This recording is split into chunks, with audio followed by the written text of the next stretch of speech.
Salut, c'est Joël de moncoachdegolf.com. Alors aujourd'hui, je voudrais montrer comment vous pouvez devenir largement plus régulier sans changer votre swing, et ça, quel que soit votre niveau. Alors, on va voir ensemble justement comment vous allez réussir, eh bien, à vous engager sur 100% de vos coups. Imaginez ce que ça pourrait changer si vous arriviez justement à avoir ce niveau d'engagement sur tous les coups que vous jouez. On va voir également comment diviser par 2, voire par 3, le nombre de coups catastrophiques que vous pouvez faire lors d'une partie. Hop, catastrophique. Voilà. L'idée, c'est que ça, ce sont les coups qui coûtent cher et qui vont flinguer carrément une carte. Et ensuite, je vais vous montrer comment arriver à swinger, libérer, même, on va dire, même quand vous êtes sous pression. C'est-à-dire lorsque l'enjeu est assez fort, que ce soit que vous jouiez en équipe, que vous jouiez en compétition, ou même que vous fassiez un match contre des potes. Il y a des moments où le contexte fait qu'on n'est pas serein. Et bien justement, je vais vous montrer comment jouer libéré dans ces situations. Le problème, si vous voulez, souvent, c'est que ce qui est compliqué, c'est arriver à accepter quand on rate des coups qu'on sait faire. Ça, je sais pas vous, mais moi j'ai du mal. Quand on sait faire un coup et qu'on n'arrive pas à le faire, ça, c'est juste horrible. Et à force, quand on commence à en rater trop, ce qui se passe, c'est que notre confiance en nous baisse, et là, on se retrouve avec de l'appréhension. Et lorsqu'on commence à être avec de l'appréhension, on se dit « Ah, putain, je le sens pas », ou « Je sais pas ce qui... je sais pas si c'est le bon club, est-ce que le vent a tourné ?» Est-ce qu'on commence à avoir des doutes, ou même sur la réalisation du coup lui-même. J'ai peur de faire une gratte, etc. Et là, on arrive sur le... On se dit, bon allez, j'y vais. Et je vous en ai parlé dans le mail d'hier, d'ailleurs. Si vous ne l'avez pas vu, je vous conseille d'aller le voir. C'est sur le même thème que ce que je vais vous parler aujourd'hui.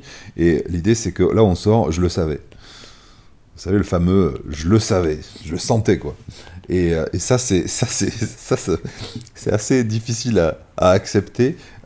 Et principalement, ce qui est le plus dur, c'est ça, c'est de ne pas arriver, ne pas parvenir, en fait, à jouer son vrai niveau. On sait qu'on vaut quelque chose, mais on n'arrive pas, voilà, on a un niveau de jeu, mais on n'arrive pas à le concrétiser, soit sur le parcours, soit en compétition, et ça c'est frustrant, d'accord? Donc je vais vous montrer, eh bien, aujourd'hui, un concept simple. Un concept qui est simple, mais alors ultra efficace. Pourquoi? Eh bien, pour justement réussir à avoir une préparation, ça va être sur ce sujet-là, une préparation du coup efficace. Comment on fait pour avoir une préparation du coup efficace? C'est ce que je vous proposais de voir. Et c'est quoi une préparation du coup efficace? C'est lorsqu'on arrive à être prêt, tout d'abord physiquement, ensuite mentalement, et enfin émotionnellement. Ok, j'écris pas très bien là. Je suis pas médecin pourtant, mais j'écris pas très bien. Alors ça, ce concept, je l'ai appelé le concept des deux mondes. Il y a, dans la préparation du coup, vous l'avez compris, on va parler de la préparation du coup, il y a, dans ce concept des deux mondes, vraiment une dissociation à faire entre le moment où on réfléchit, donc la réflexion, et le moment où l'on joue, et l'action. D'accord?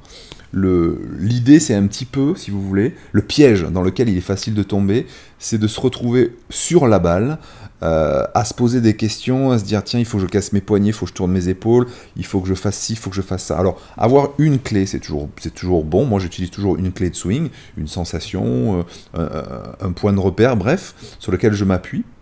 Ça me permet de me rassurer, mais ne pas essayer de piloter son swing. Ça, c'est juste catastrophique. J'ai une comparaison pour vous faire piger le truc, c'est que la dernière fois que vous avez monté des escaliers en étant pressé, vous savez, par exemple, en montant les marches 2 par 2 en courant, Si vous vous remettez dans la situation, vous allez voir que à aucun moment vous ne pensiez comment doser, on va dire, la flexion de vos genoux, le degré d'angle d'attaque de votre pied, si vous arrivez sur le talon, sur la pointe, etc. Toutes ces choses-là se faisaient parfaitement de façon, on va dire, spontanée.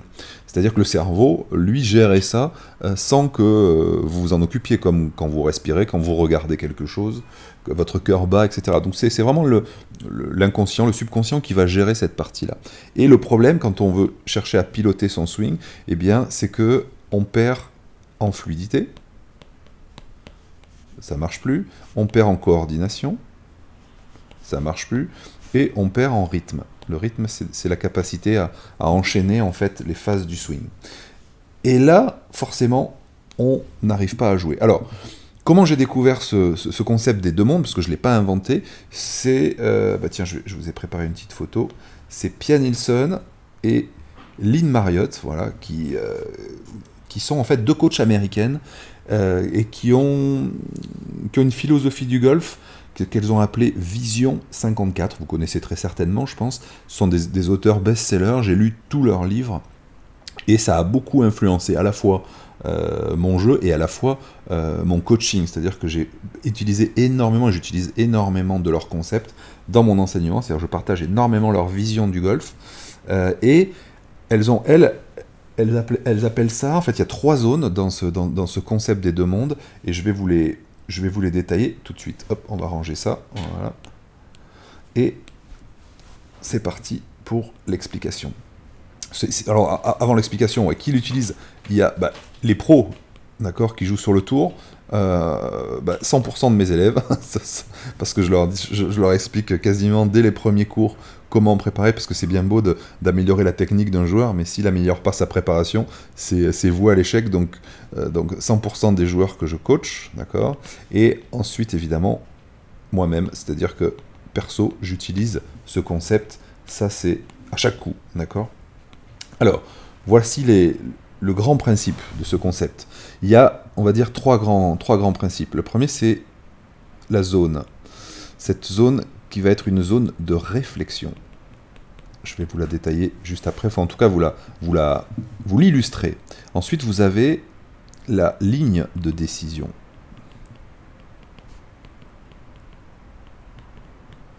Et ensuite, vous avez la zone d'action. Donc, les deux mondes... C'est ça, c'est la zone de réflexion, la zone d'action. Ça, c'est les deux mondes, d'accord? Et pour la frontière de ces deux mondes, ça va être la ligne de décision. Et je vous propose de l'illustrer tout de suite. Par exemple, on va dire, voilà, il y a un green ici, hop, qui est ici, le drapeau est là. Vous êtes, on va dire, votre balle est ici, ok? Et quand vous allez venir jouer, vous allez vous placer ici, d'accord? Alors, je voudrais, voilà, quand vous allez venir préparer votre coup, le but va être de venir géographiquement vous passer dans cette zone imaginaire de la zone de réflexion, qui va être forcément derrière la balle, ce qui permet de mieux visualiser la trajectoire, de mieux vous aligner, etc., etc. Je ne vais pas rentrer dans le détail du process ici. Ensuite, il y a une ligne de décision, d'accord? Et derrière, vous avez ce qu'on appelle la zone, ici, d'action. Celle-ci. Ça veut dire que, grosso modo, il y a un temps pour tout. Il y a un temps pour réfléchir, pour décider, et il y a un temps pour agir. Et l'erreur que font beaucoup de golfeurs, c'est de mettre de la réflexion, je fais une petite bulle ici, de mettre de la réflexion ici. Et comme je vous ai dit, dès que vous allez mettre de la réflexion, ça veut dire quoi? Fluidité, coordination, et rythme, vous oubliez. Si vous mettez de la réflexion là. La réflexion, elle doit être ici. Ici, c'est le moment de jouer. Donc, ce que je vous propose de faire, dès votre prochaine partie, c'est ça. C'est de vraiment, il y a un temps pour tout, réfléchir avant, imaginez cette ligne, une fois que vous passez la ligne, vous arrivez dans votre zone d'action. Évidemment, le téléphone sonne, c'est pas grave, on va le laisser sonner. Vous arrivez dans votre zone d'action, et là, dans cette zone, vous ne faites que réagir à ce que vous avez décidé. Un petit peu comme quand vous montez les escaliers 2 par 2, vous savez les marches 2 par 2. Voilà. Alors, hop, attendez, on va... Est-ce que j'éteins? Bon non, c'est pas grave. Ça sonne, ça va se... Alors, à partir de là, une fois que vous aurez mis ça en application, ce que vous aurez certainement besoin, d'accord? Parce que là, je vous ai donné en réalité les bases de ce concept. Une fois de plus, que je n'ai pas inventé, c'est Vision 54. Elles appellent ça en fait la Thinking Box. D'accord? Ensuite, la Decision Line pour aller vers la Playbox. Et la Playbox, j'aime bien moi, ce mot, le Playbox. On est là pour jouer, on n'est pas là pour réfléchir. Donc voilà, dissocier ça. Mais l'idée, c'est que, avec cette base du concept, vous devriez déjà avoir les premiers résultats. Après, ce qui va vous manquer, c'est de savoir exactement quoi faire, quoi penser, d'accord? Quoi penser dans cette Thinking Box, à ce moment-là, et sur quoi aussi penser, parce que on dit qu'on réfléchit pas, on joue, mais on pense en permanence, d'accord? On a 60 000, comment ça s'appelle?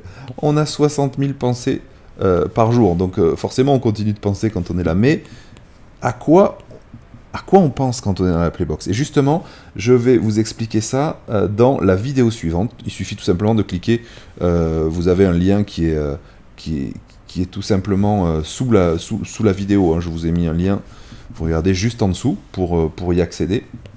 Et je vais vous montrer comment, justement, concrètement, appliquer ça dans les différents secteurs du jeu, sur les mises en jeu, sur les attaques de green, sur les approches, les sorties de bunker, bref, sur le petit jeu en général, sur les longues approches et au putting. Alors bien sûr, dans chacun des secteurs du jeu, il va y avoir des choses analysées différemment. Par exemple, au petit jeu, il va y avoir la notion de zone, de point de chute. Où est-ce que je fais tomber ma balle? Puisque quand on fait une approche, on lève la balle. Au putting, on ne lève pas la balle, donc il n'y a pas de notion de point de chute. Par contre, la notion de lecture des greens, elle va être fondamentale. Donc, dans la zone de réflexion, on ne va pas penser aux mêmes choses. Dans la zone d'action, vous verrez, il y aura aussi des petits changements en fonction de ces, tout simplement, 4 secteurs du jeu. Je propose tout simplement de voir ça tout de suite dans la vidéo suivante. A tout de suite, bye bye.